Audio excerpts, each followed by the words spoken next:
Hello, my name is Riley Escalle, and I will be talking why Winston Churchill was an effective leader. I have my whole family and friends here, and my sister Grace will now show you the entire room.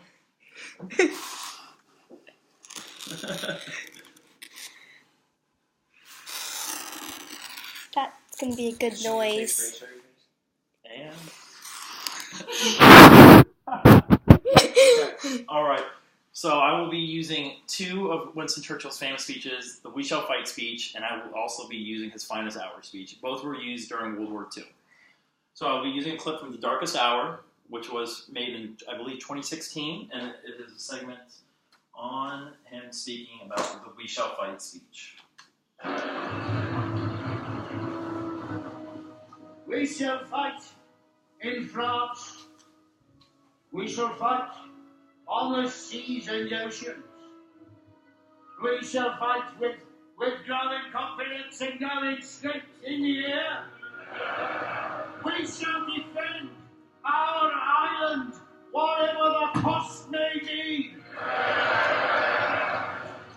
We shall fight on the beaches. We shall fight on the landing grounds. We shall fight in the fields and in the streets. We shall fight in the hills. We shall never surrender!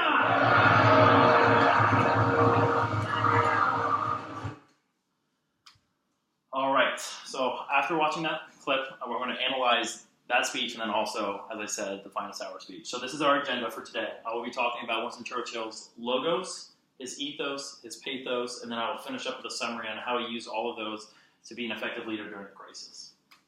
So, logos, if anyone knows what it is an appeal based on the logic of the argument. So, why were these speeches so important? Because they were in a crisis during this time. They were losing the war in both of these speeches, and people were looking to him for answers. And so some of his answers were, he talked about the disaster in Dunkirk. A lot of people would say it was victorious. They got 300,000 people, 300,000 people away from France. But he called it a disaster because they lost that battle. They had to move all their troops back. It wasn't a victory in his eyes, but to the people it was. So he had to talk about how this wasn't a victory for them. So then he also talked about when We Shall Fight, he talked about the British livelihood was at stake. He was talking about how it was their island against the German and the Axis forces that were going to come at them now because they had left the main part of Europe and fled back to their islands. And then everyone had to stick together for Britain to win. He had always had to connect it with the we shall fight. It wasn't just going to be the soldiers that were going to be fighting. It was going to be the women that were making the ships, the planes. It was going to be the boys that were helping bring ammunition to the soldiers. It was going to be a huge part that everyone was going to need to stick together in order for them to succeed. And the same for his Finest Hour. This was given right after France had just fallen to the Germans. And so now every German force was going to be going after Britain. And so they knew that they were by themselves. So the Battle of England, he said from Greenberg, it was coming soon. He let them know that now everyone will be coming after them no matter what. So that this will be their finest hour as a nation. They were also fighting for their British livelihood again at this point in the war. America had not yet joined the war, and everyone was going after them.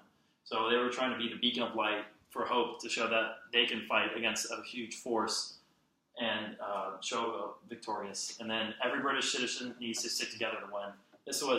In this speech, he didn't use we, he used our. He talked about it would be our finest hour and how everyone was going to have to come together in order to, again, succeed. Now, ethos is the appeal based on perceived character of the sender of the message. So why was he so effective being a leader at this time? Because he was the prime minister of Britain during this war. Thank you, Grace. He was the prime minister of Britain during this time. So everyone looked at him. He held the power. Everyone wanted his knowledge about the war because he knew what was going on. Everyone looked at him for leadership and guidance. He created a sense of unity when he spoke. It was always we. It wasn't just soldiers. Like I said, it was always we. We always have to stick together because he knew once someone separates from the group, that's it. They needed to keep that unity. He showed confidence in this great country by talking about how he will never surrender. They will never surrender to the German forces or the Axis. So he always wanted to make sure that everyone knew that wasn't just saying that just to create motivation. He believed it himself that they were actually going to come out victorious. And then that he created a vision of never surrendering, which is an awesome tactic to do because it creates a mentality of never giving up, the grittiness, showing that no matter what, we will fight till the end. And then for his finest hour, he was a prime minister of Britain during this time. Everyone looked for him for his guidance, his leadership. He created that sense of unity using the word our. It was our finest hour. It wasn't just going to be the soldiers or him as the prime minister. It was the whole group as British citizens were looking at fighting for their lives. He showed confidence in England because he said he would fight for 1,000 years because he knew how great England's confidence was and how effective they were as a nation. And then he created a vision, again, of never surrendering. That 1,000 years, he says that even if the main part of England gets captured, the other islands that they owned, they would continue to fight until America or any other nation would fight against the Axis powers. Pathos is an appeal based on the use of emotions. As you saw in the clip, he was banging his hands, using his voice, and this was a major thing that Winston Churchill was really effective at. He was a master in the art of using verbal and nonverbal skills together to create a identity and a true sense of leadership by showing that he cared. It wasn't just him just saying stuff, just going through the motions. He knew that he had to influence the people, create the vision to never surrender, never back down. His loud voice really, you could hear it all throughout the House of Parliament and everything like that, everyone knew what was going on. His nonverbal, the banging of his fists, his eye contact, how he was looking at the entire room, letting them know that everyone was here, everyone was together, and that they were going to defeat this Axis powers. The unity and perseverance were felt in his words. Everyone was motivated. In England, when you're super excited about something like that, they don't clap. They have like a napkin and they wave it, and they were all waving their napkin at the very end of the clip, which I didn't show you, but they were all waving it, showing that he was doing that, but he did that during a speech without it, just showing them that we will be waving it at the very end because we will become out victorious. And then his finest hour speech, he did the same thing. He had the same message of his verbals and nonverbals were emphasized clear as day that he was serious about this matter. This was not going to be a joking matter. This was fighting for their lives. He made sure that everyone knew that they had to succeed in this instance. His voice was loud. It carried across all of Parliament. He made sure that they knew what was going to go on.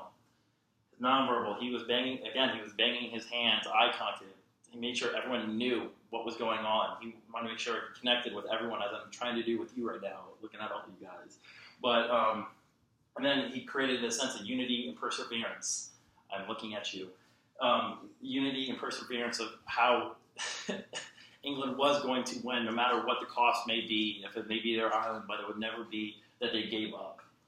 And so, in my conclusion, my summary, I now have showed you why Winston Churchill was an effective leader during a crisis. And these are my references. Any questions? Yeah. What would you have done if you think that you're in Churchill's position? I would like to say personally that I would be able to do the same things that he was able to do and create a vision of never surrendering and always fighting against the odds of what England did in that time of war. Do you think that you'd be able to get people to rally behind you the way he did? Because he was truly an incredible, obviously, rallier. I would hope so. I would truly like to believe that I would be able to create a vision like that. What are some of his strongest attributes that you want to strive for as a leader? I would say the biggest thing is never surrendering. I like that, like never quitting. I like how no matter what the odds are, he never quit. So I think that was super awesome that some people especially in today's society, people are so easy to quit and give up on life. And I think it's super unique that he was able to never quit and never back down from it against all odds. For the young people here who don't know about that period, could you give us a little bit of background of what had occurred before those speeches? Yeah. Okay. So for my sisters here who are younger, they do not know. Dunkirk was a huge battle in which England sent troops to help France out, and France and England were fighting the Germans, and the Germans ended up pushing them back all the way into this small little town off the coast of the English Channel. and they were having to retreat, and so they were trying to get troops and to get them out. They only wanted to save 30,000, but all of England united together, and they sent yachts, little boats, big ships that were fought for wars, and they went and actually saved 300,000 plus, even French soldiers, and took them back. And then the finest hour speech was because France, once Dunkirk was captured, France had no armies to protect it. So then France got overtaken. They became occupied France, and then they wouldn't be rescued until the 1944. So 4 years later, they would finally get rescued. But the finest hour speech was about how once France got taken over, England was going to get attacked by Germany. The other thing a lot of people didn't realize is that if you looked at that clip that you played where he was speaking to Parliament, you notice half of the Parliament was applauding and the other half weren't. There was Neville Chamberlain, who was the previous prime minister. He was going to sell out to the Germans. He wanted Great Britain to enter into a peace treaty with Germany. And it took a lot of courage on the part of Churchill. Yeah. Very true. So that is the end of my speech. Thank you guys for coming, and have a wonderful day.